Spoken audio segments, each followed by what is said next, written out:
L'actualité de l'emploi. Est-ce que vous connaissez le e-learning, autrement dit, si vous préférez, la formation à distance ou la formation sur Internet? Eh bien, cette formation-là poursuit sa marche en avant, 13% de plus chaque année.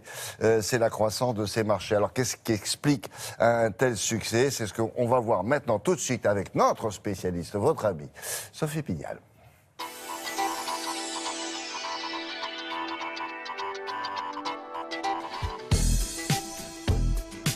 A priori, ce n'est pas très engageant de s'installer tout seul devant son ordinateur pour suivre un programme de formation. Et pourtant, elles sont de plus en plus nombreuses, les entreprises qui proposent à leurs salariés ce mode de formation, le e-learning. Au début, c'était un petit peu le livre online. Très peu d'interactivité, assez ennuyeux. Dans les années 80-90, les taux d'abandon étaient très grands. Disons 80% des étudiants inscrits ne terminaient pas le parcours. Et grâce au développement des réseaux Internet, on peut bien sûr faire des fichiers beaucoup plus grands, beaucoup plus engageants, beaucoup plus attrayants. Jordan est passionné de tennis, c'est donc tout naturellement qu'il a décidé de faire carrière au sein d'une enseigne créée par l'un des meilleurs joueurs de tennis mondial. Alors voici la raquette en édition limitée, monsieur. C'est une raquette qui a été créée seulement à 650 exemplaires au monde. C'est vraiment très léger, grâce au bois et au mélange avec le graphite. Une fois que je suis arrivé ici, j'ai eu plusieurs formations. La formation en terrain, premièrement, dans le magasin.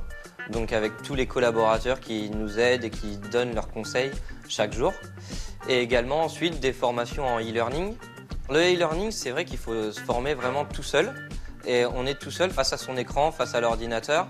Et ça permet vraiment de pouvoir travailler avec autonomie, à son rythme.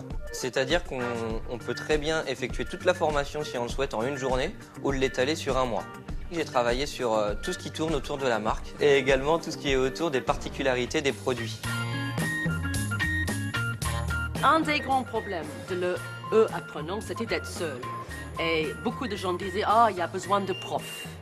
En fait, pendant mes recherches pendant 20 ans, j'ai découvert que les apprenants n'ont pas besoin d'un prof, mais d'une présence humaine, un soutien moral quand on apprend. On a besoin de quelqu'un qui nous encourage.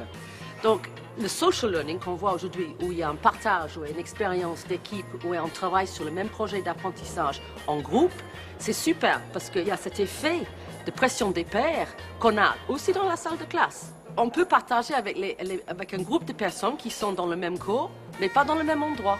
Et on appelle ça le social learning. Et on utilise des blogs, et c'est très puissant. Entre les MOOC, les Serious Games, France Université Numérique, les cours en ligne ne cessent de se développer. Le e-learning forum ouvrira ses portes demain et après-demain à Paris, à l'espace Champéret, l'occasion de faire le point sur les évolutions du secteur. Avec Émilie